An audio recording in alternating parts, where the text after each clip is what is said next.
அன்பர்களே, நண்பர்களே, உங்கள் பாலுவின் இனிய காலை வணக்கம். இன்று 27 பிப்ரவரி 2024, அதாவது மாசி மாதம் 15ஆம் தேதி, செவ்வாய்க்கிழமை. திருதியை திதி, அஸ்த நட்சத்திரம், ராகுகாலம் சாயங்காலம் 3லேருந்து 4:30 வரை. அதே மாதிரி யமகண்டம் காலை 9லேருந்து 10:30 வரை. நல்ல நேரம் காலை 7:30லேருந்து 8:00 வரைக்கும், சாயங்காலம் 4:30லேருந்து 5:30 வரைக்கும். இன்றைக்கி உள்ள சந்திராஷ்டிரமம் வந்து கும்பராசிக்காரங்களுக்கு. போட வேண்டிய கலர் சிவப்பு. போடக்கூடாதது இந்த டபுள் கலர் பார்த்தீங்களா, டார்க் அண்ட் ஷேடோ, அந்த மாதிரி double colour, mixing colour, double கலராக போடக்கூடாது. அடுத்து 12 ராசிகளுக்கு முன்னான பலனை பார்ப்போம்.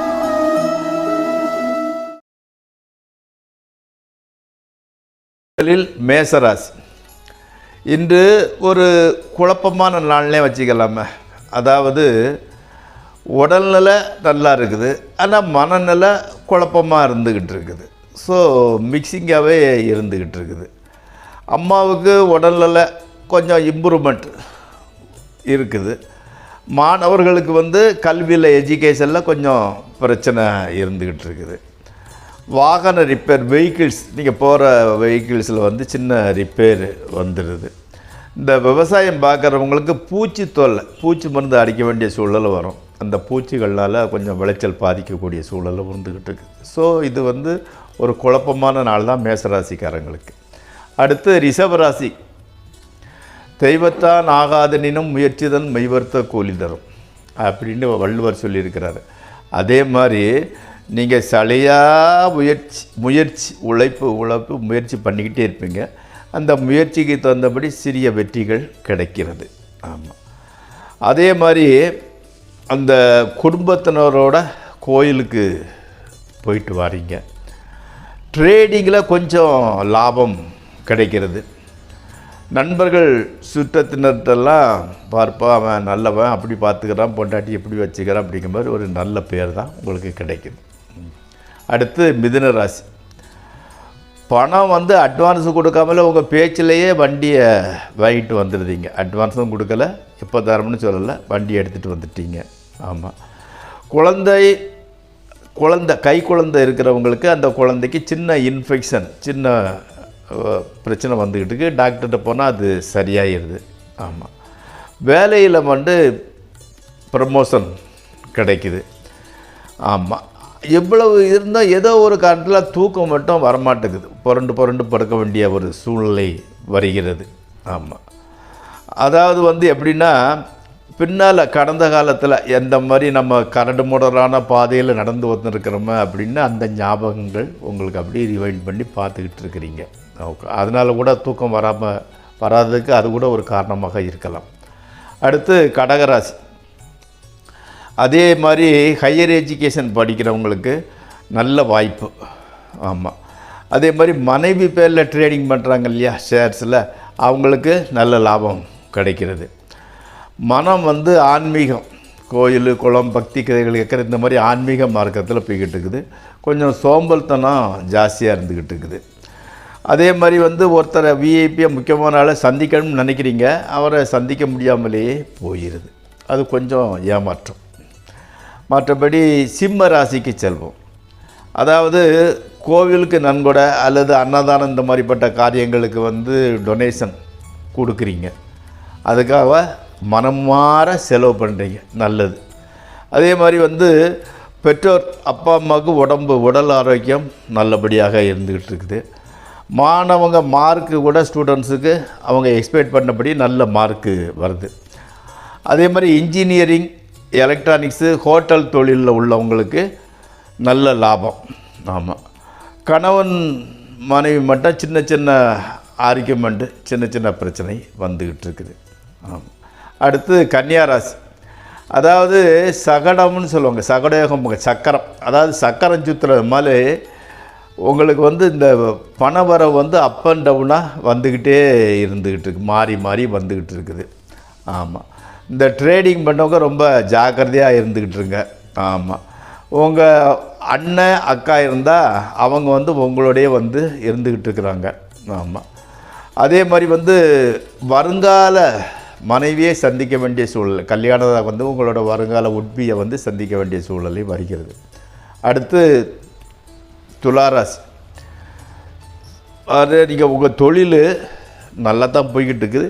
இன்னும் எக்ஸ்ட்ரா மூலதனம் போட்டால் இன்னும் நல்லா டெவலப் ஆகும் அப்படிங்கிற எண்ணத்தில் பழையடி எக்ஸ்ட்ரா மூலதனம் போடுறதுக்கு முடிவு பண்ணியிருக்கிறீங்க. ஆமாம். நண்பர் வீட்டு விசேஷத்துக்கு ஒய்ஃபோட போயிட்டு வாரீங்க. அதே மாதிரி காசு ரொட்டேஷன் நல்லபடியாக போய்கிட்டு இருக்குது. உடல்நிலையில் நீங்கள் கண்டுக்கிறதே இல்லை, அதை கொஞ்சம் ஜாக்கிரதையாக அதில் அக்கறை எடுத்துக்கோங்க. கடவுளால் இன்றைய பொழுது நல்லவா சுமூகமாக தான் போய்கிட்டு இருக்குது. அடுத்து விருச்சிக ராசி.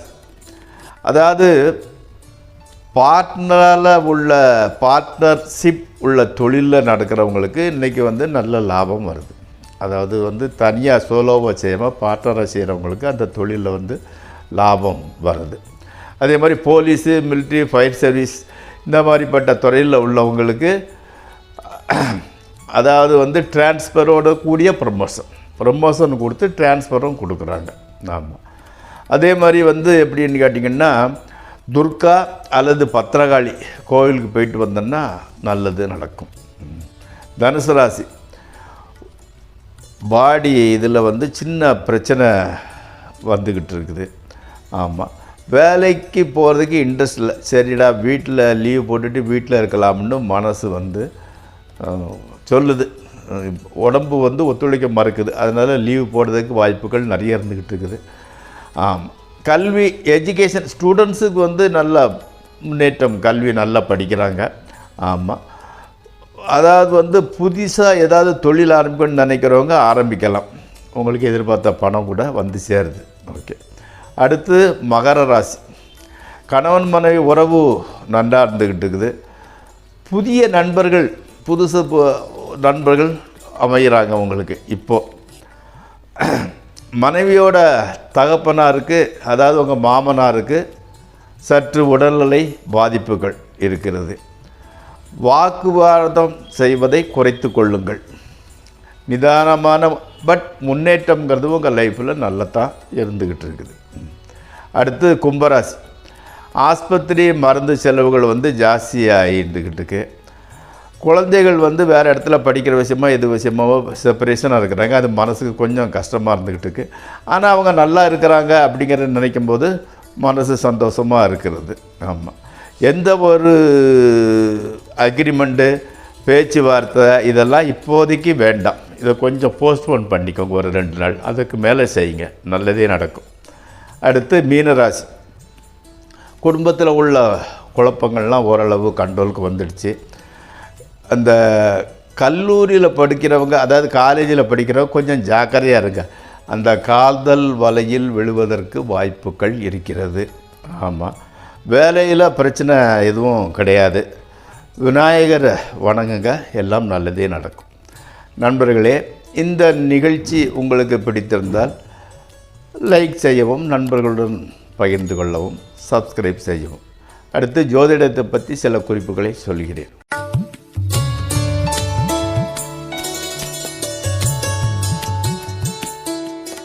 இன்றும் கூட குருவை பற்றிய சில தகவல்களை தெரிந்து கொள்வோம். இந்த உடம்பில் வந்து சதைக்கு உண்டான கிரகம் வந்து குரு தான். அதே மாதிரி கோல்டுக்கு அதிபதி வந்து குரு தான். அதனால்தான் குருவை வந்து எப்படின்னு சொல்லுவாங்கன்னா பொன்னுன்னு சொல்லுவாங்க. அதே மாதிரி அதாவது கோல்டை சேகரிக்கக்கூடியவன் ஒன்று, ரெண்டாவது பொன் போன்ற நிறத்தினன் அப்படிங்கிறது ஒன்று. மொத்தத்தில் அவரை குருவை வந்து பொன்னுன்னு சொல்லுவாங்க. ஆமாம். அதே மாதிரி வந்து அந்த ஈசானிய மூலைக்கு உண்டான கிரகம் வந்து ஈசானிய மூலையை ஆட்சி செய்பவர் வந்து குரு தான். அதைத்தான் வந்து தேவர் மூலைன்னு சொல்லுவாங்க. அதாவது வந்து கடவுள் மூலை, சனி மூலைன்னு சொல்லுவாங்க. ஸோ அந்த மூலை சுத்தமாக இருந்தால், அந்த வீடு இருந்தாலே வீடே வளமாக இருக்கும். அப்படின்னா என்ன கணக்கு? குரு நல்லா இருந்ததுன்னா எல்லோரும் நல்லா இருப்பாங்கங்கிறது கணக்கு. ஓகே. குருவுக்கு வந்து பகலில் தான் பலம் ஜாஸ்தி. ஆமாம். அடுத்தால வந்து எப்படின்னு கேட்டிங்கன்னா இந்த கருவூலங்கள், பொக்கிஷங்கள்னு சொல்லுவாங்க இல்லையா, ட்ரெஸரி, இதுக்கெல்லாம் காரணம் வந்து பேங்கில் இருக்கிற அந்த கேஷ் பாக்ஸ் வைக்கிற இடம், இதுக்கெல்லாம் உண்டான இடத்துல தான் குரு இருக்கிறார். அதே மாதிரி வந்து மற்ற இடங்களில் வந்து எப்படின்னு கேட்டிங்கன்னா, இப்போ வந்து குரு, அதாவது உதாரணத்துக்கு வந்து வீட்டில் வந்து பீரோவை வந்து இந்த மூலையில் வைக்கணும், அந்த மூலையில் வைக்கணும் அப்படின்னு சொல்லுவாங்க.